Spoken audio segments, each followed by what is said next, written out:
बहुत बहुत स्वागत आपका। मैं हूं आपके साथ मनुराज सक्सेना। प्रधानमंत्री नरेंद्र मोदी ने आज रामेश्वरम और मैनमेड पर मौजूद मंडपम को जोड़ने वाले पंबन ब्रिज का उद्घाटन किया है। यह अपनी तरह का पहला वर्टिकल लिफ्ट रेलवे सी ब्रिज है जो तकनीक का बेजोड़ नमूना है। पंबन पुल का गहरा सांस्कृतिक महत्व है। रामायण के मुताबिक राम सेतु का निर्माण रामेश्वरम के पास धनुषकोडी से ही शुरू हुआ था।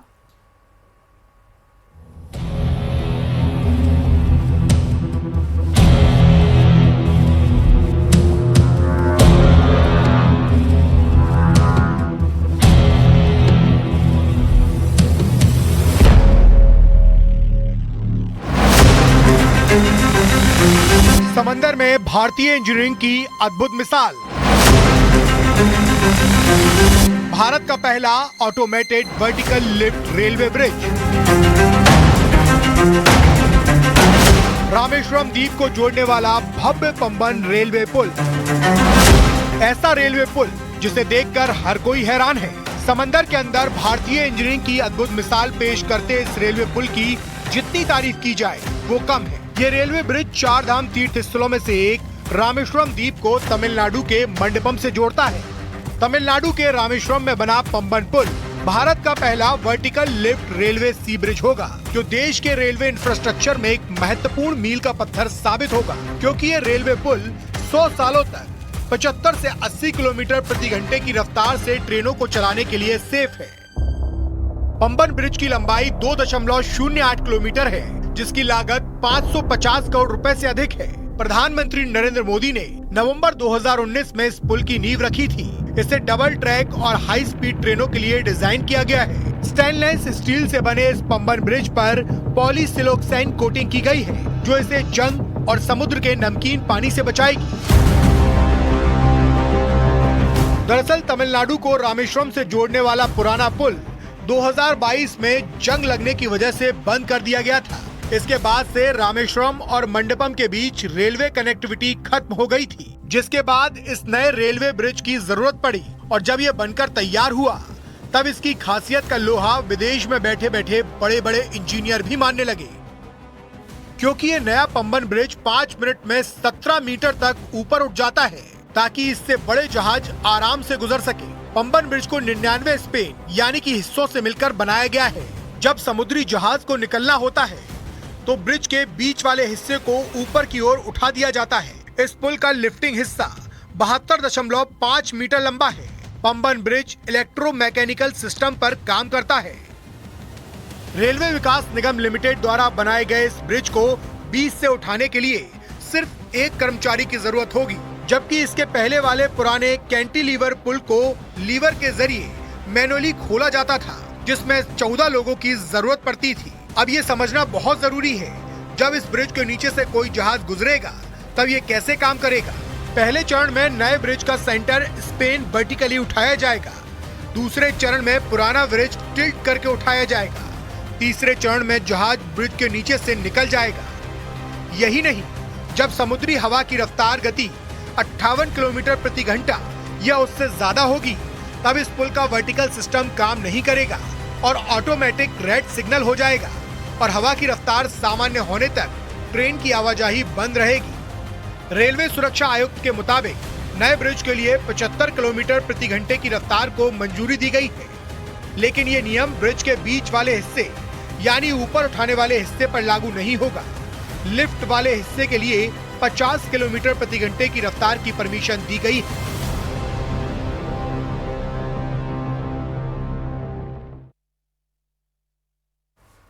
और अब आपको संभल लिए चलते हैं। यूपी के संभल की शाही जामा मस्जिद के ठीक सामने बन रही सत्यव्रत पुलिस चौकी का आज उद्घाटन हो गया है। चौकी के प्रवेश द्वार पर महाभारत की आकृति उकेरी गई है, जिसमें भगवान श्री कृष्ण अर्जुन को गीता का उपदेश देते हुए दिखाया जा रहा है। पिछले कुछ दिनों से ये पुलिस चौकी राजनीति और विवादों का केंद्र में रही।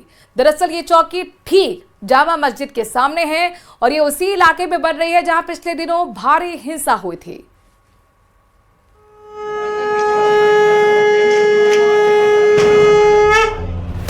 संभल में बनी सत्यव्रत पुलिस चौकी का रामनवमी पर उद्घाटन हुआ। ये चौकी संभल हिंसा के बाद 100 दिन के भीतर बनकर तैयार हुई है।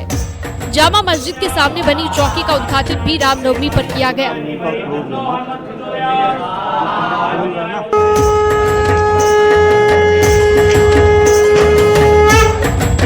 सत्यव्रत पुलिस चौकी के शुभारंभ रामनवमी के पावन पर्व अभिजीत मुहूर्त में, ऐसा मानिए रामनवमी का पावन पर्व पुष्य नक्षत्र अभिजीत मुहूर्त जैसा भगवान राम के जन्म का समय रहा हो, ऐसा ही कुछ पावन मुहूर्त में भगवान श्री गौरी गणेश का पूजन वास्तुमंडल के पूजन के साथ इस चौकी का शुभारंभ हुआ और यज्ञ पूजन के साथ इसका संपन्न हुआ। डीएम, एसपी और सीओ समेत तमाम अधिकारी मौके पर मौजूद रखे। इस चौकी से जिले का पुलिस कंट्रोल रूम संचालित होगा। पुलिस चौकी में सामने की दीवार पर महाभारत का श्लोक लिखवाया गया है। सत्यव्रत पुलिस चौकी का मेन गेट महाभारत के रथ की आकृति का है। संभल में 1978 में हुए दंगे की पीड़ित विष्णु शरण रस्तोगी सत्यव्रत पुलिस चौकी पहुंचे। नई चौकी को देखकर उन्होंने कहा कि कल्पना के परे हरि मंदिर के सामने सत्यव्रत पुलिस चौकी बनी है। ये तो हमारे कल्पना से भी बाहर की बात है कि हम आज इसे हरिहर मंदिर के सामने ये सत्यव्रत चौकी देख रहे हैं। ये हमारे जो प्रशासनिक अधिकारी हैं और हमारे मुख्यमंत्री जी हैं, उनकी ये बहुत ही उत्तम और दूरदर्शिता की ये निशानी है, उदाहरण है कि संभल के सुरक्षा के लिए उन्होंने इस चौकी का निर्माण किया है। संभल में शाही जामा मस्जिद के पास बना सत्यव्रत पुलिस चौकी सेल्फी पॉइंट भी बन गया है। लोग पुलिस चौकी में लगे बोर्ड के साथ सेल्फी ले रहे हैं। लोगों ने जामा मस्जिद इलाके में पुलिस चौकी खुलने पर खुशी जताई है। 24 नवंबर को उसके बाद इसकी जरूरत बहुत पड़ गई थी आसपास के लोगों। देखिए, जो 24 नवंबर को हुआ, जो होना था वो हुआ। हाँ, सहयोग इसमें पहले दिन से रहा है। हाँ, क्योंकि हमने स्वागत किया है, आज इसका इनॉग्रेशन हुआ है। क्या नाम है आपका? मोहम्मद आजम। आजम, ये बताइए, डीएम साहब ने क्या कहा, आपको कुछ कह रहे थे? देखिए, वो भीड़ में थे, उनसे बात नहीं हो पाई इस टाइम। स्वागत करके वो जल्दी में थे, चले गए। बात को होगी, पहले हुई थी उनसे बात, उन्होंने कहा था क्या आप आना। संभल में रामनवमी के मौके पर शोभा यात्रा निकाली गई, जो कि शहर के अलग अलग इलाकों से होकर गुजरी। शोभा यात्रा के लिए संभल में सुरक्षा के पुख्ता इंतजाम किए गए थे। न्यूज़ 18 के लिए ब्यूरो रिपोर्ट। रामनवमी पर जारी सियासत के बीच बंगाल में भी धूमधाम से शोभा यात्राएं निकाली गईं। जय श्री राम के नारे लगे। बीजेपी कार्यकर्ताओं ने तो रामनवमी पर शोभा यात्रा निकाली। कोलकाता में टीएमसी के नेता कुणाल घोष रामनवमी की शोभा यात्रा में शामिल हुए। रामनवमी के दौरान बंगाल में सुरक्षा के भी पुख्ता इंतजाम रहे।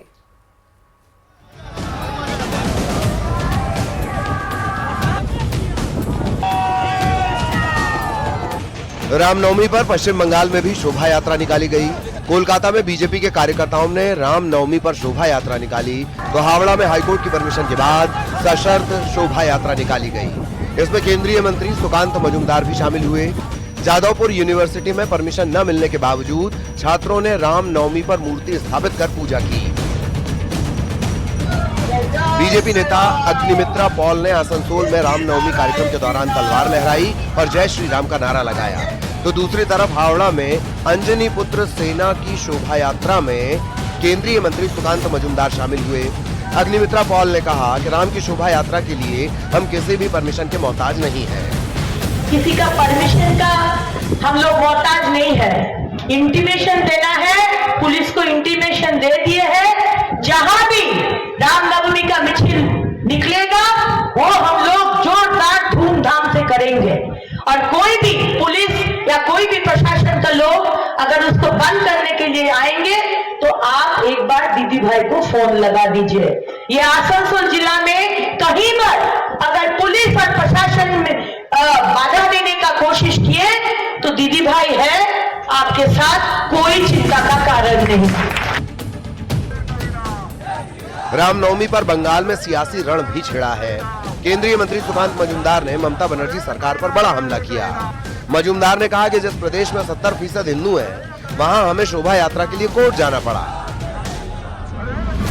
शांतिपूर्ण ही होनी चाहिए। हाँ, बहुत कोशिश की गई रोकने की, लेकिन नहीं। हाँ। शांतिपूर्ण रह रही, इसमें विचार नहीं जाया करिए। हाँ। आज पश्चिम बंगाल में हिंदू 70% के आसपास है, इसके बावजूद हमें कोर्ट जाना पड़ रहा है रामनवमी मनाने के लिए। तो जब 40% हो जाएगा तब क्या होगा? जय श्री राम। पश्चिम बंगाल में इस बार बीजेपी के अलावा टीएमसी भी रामनवमी पर शोभा यात्रा निकाल रही है। कोलकाता में टीएमसी के नेता कुणाल घोष रामनवमी की शोभा यात्रा में शामिल हुए। देखिए, धर्म अपना अपना, धर्मियों जो पूजा है, आचार है, वो अलग अलग हो सकते हैं, लेकिन जब हम लोग रास्ते में उतर रहा है कोई फेस्टिवल में, सब एक साथ, ये बंगाल मॉडल है, ममता बनर्जी का बंगाल का मॉडल है, पूरा भारत को देखना चाहिए। ये रामनवमी, आज ईद हुआ था, सब मिलके, रामनवमी भी सब मिलके हो रहा है। बीजेपी के आरोप पर टीएमसी के कल्याण बनर्जी ने पलटवार किया है। कल्याण बनर्जी ने कहा कि टीएमसी धर्म के आधार पर राजनीति नहीं करती। कल्याण बनर्जी ने बीजेपी का समर्थन करने वालों को नकली हिंदू बताया। ये जो मंदिर देख रहे हैं ना, ये वाला, ये मंदिर हम लोग बना है। इधर का ये सुरेश है हमारा चेयरमैन, उन्होंने, संतोष ने ये मंदिर बनाया है। कितना सुंदर मंदिर देखो। सबसे पूरे पूजा तो हम लोग भी करते हैं। पूजा लेकर हम लोग पॉलिटिक्स करते नहीं है, बीजेपी पर का माफी, हम लोग पूजा करते हैं। सिलीगुड़ी की ये तस्वीरें देखिए। मुस्लिम समुदाय के लोगों ने रामनवमी की शोभा यात्रा का स्वागत किया और शोभा यात्रा पर पुष्प वर्षा भी की। बंगाल में रामनवमी पर जारी सियासत के बीच बंगाल सरकार की ओर से सुरक्षा के पुख्ता इंतजाम किए गए। धूमधाम से शोभा यात्रा निकाली गई, जय श्री राम के नारे लगे। Bureau report, news 18। अब वक्फ कानून बन चुका है तो कोर्ट में चुनौती से लेकर सड़क पर प्रदर्शन तक की चेतावनी भरे बयान भी दिख रहे हैं। तो सीएम योगी कह चुके हैं कि माफियागिरी किसी सूरत में नहीं चलेगी। अब साफ है कि वक्फ कानून पर सियासत जारी है।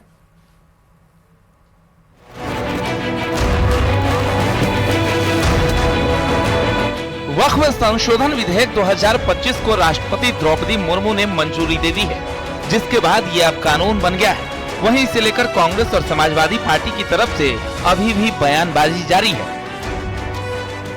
24 सांसद मुसलमान पार्लियामेंट में हैं, सिर्फ 24, और 232 ने विरोध में वोट किया है।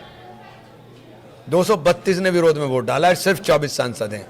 तो देश का मूड क्या है, देश का मिजाज क्या है, ये जानने के लिए राहुल जी का भी भाषण देख लीजिए। ये बहुत ही जन विरोधी ये लोग अभी सोचते हैं बहुत अच्छा है, अच्छा नहीं। ये सब पे लागू हो। कलेक्टर चाहे जिसकी मंदिर की, मस्जिद की, गुरुद्वारा की, चर्च की जमीन को चाहे जब कह सकता है कि ये उनकी जमीन है, वैसे काम करता है। बीजेपी सांसद साक्षी महाराज का कहना है कि दावों में ताजमहल, लाल किला और पार्लियामेंट वक्फ की संपत्ति है। यही तो पता लगाने के लिए वक्फ संशोधन बिल लाया गया है। ताजमहल भी वक्फ की संपत्ति है, पार्लियामेंट वक्फ की संपत्ति है, लाल किला भी वक्फ संपत्ति है, जहाँ कुंभ लगा वो भी संपत्ति है, सब वक्फ की संपत्ति है। तो हिंदुस्तान का क्या है? इसलिए क्या वक्फ की है, क्या नहीं है, ये सारी का दूध पानी के पानी हो जाए। अलीगढ़ में वक्फ बिल पास होने पर मुस्लिम महिला नेता रूबी खान ने पीएम मोदी की तस्वीर को तिलक लगाकर मिठाई खिलाई। इस मौके पर उन्होंने कहा कि अखिलेश यादव न हिंदुओं के बन पाए न मुसलमानों के। अखिलेश यादव हैं, वो कभी ना तो हिंदू के बन पाएंगे ना किसी मुसलमान के। उनका काम हमेशा रहा है जनता को भड़काने का, सिर्फ अपने वोट के लिए। काशी में रामनवमी पर महिलाओं ने कलश यात्रा निकाली, जिसकी अगुवाई नाजनीन अंसारी ने की। वक्फ बोर्ड संशोधन बिल का समर्थन कर मुस्लिम महिलाओं ने भगवान राम की आरती उतारी। Bureau report, news 18।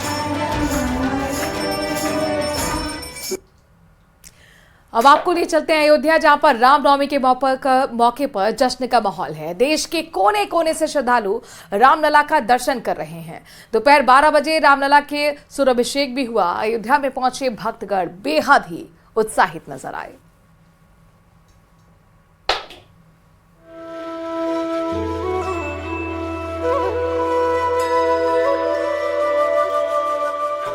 अयोध्या में रामलला के विराजमान होने के बाद ये दूसरी बार है जब रामोत्सव को धूमधाम से मनाया जा रहा है। सुबह से ही श्रद्धालुओं का तांता लग गया।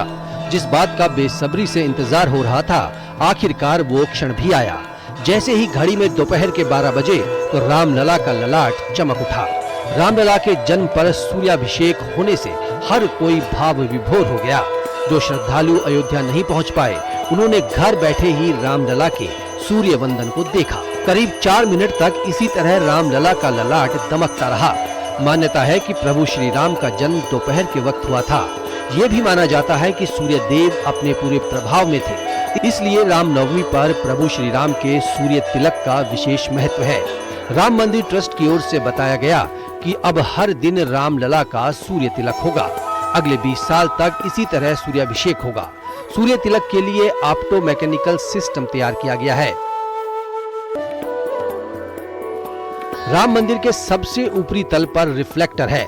इससे सूर्य की किरणें पीतल के पाइप से होते हुए नीचे आती हैं। रास्ते में 3 लेंस लगाए गए हैं। यहाँ से होते हुए किरणें पाइप के दूसरे छोर से दर्पण पर पड़ती हैं। इसके बाद सूर्याभिषेक होता है। रामलला के दर्शन के लिए देश के अलग अलग हिस्सों से श्रद्धालु पहुंचे। हर कोई अपने आराध्य की भक्ति में लीन है। रामलला के जन्मोत्सव पर हर कोई झूम रहा है। राम के भजनों से पूरी अयोध्या गुंजायमान है। श्रद्धालुओं का उत्साह देखते ही बन रहा है। सुबह 1 घंटे तक रामलला का अभिषेक किया गया, जो सुबह 9:30 से 10:30 बजे तक चला। इसके बाद 10:40 तक पर्दा रहा। सुबह 11:45 पर रामलला को भोग लगाया गया। इसके बाद ठीक 12 बजे उनका सूर्य तिलक हुआ। अयोध्या पूरी तरह सजी धजी है। मंदिर का विशेष श्रृंगार किया गया है। लाइटों से सजावट की गई है।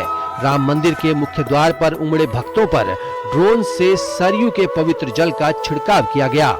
राम भक्त अयोध्या पहुंचकर अपने आराध्य की झलक पाने और उनका आशीर्वाद लेने के लिए आतुर दिखे। श्रद्धालुओं को कोई परेशानी न आए, इसके लिए अयोध्या प्रशासन ने अच्छी तैयारी की है। साफ सफाई और पेयजल की जगह जगह व्यवस्था की गई। श्रद्धालुओं के लिए जगह जगह आश्रय गृह भी बनाए गए हैं। लोगों को धूप से बचाने के लिए शेड का इंतजाम किया जा रहा है। सुरक्षा के कड़े इंतजाम किए गए हैं। न्यूज़ 18 के लिए अयोध्या से निमिष गोस्वामी की रिपोर्ट।